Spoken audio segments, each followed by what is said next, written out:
આ જીએસટી અને ટેરિફે તો નીંદર હરામ કરી દીધી. એક વખત મારા મિત્રએ મને મેસેજ કર્યો કે મારે 3 વીઘા જમીન લેવી છે, તો એમાં જીએસટી લાગશે કે નહીં? તો ચાલો હું તમને જણાવી દઉં એમના વિશેની ફૂલ ડિટેલ. ખેતીની જમીન લો કે બિન ખેતીની જમીન લો, એમના ઉપર જીએસટી લાગે છે 0%.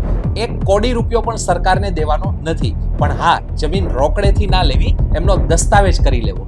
અને જો પ્લોટિંગની સ્કીમ છે તો ડેવલપર ગેટ, ગાર્ડન, રોડ, રસ્તા આ બધું જ બનાવીને આપે તો એ એમ્યુનિટીઝના ડેવલપમેન્ટ ઉપર જીએસટી લાગશે.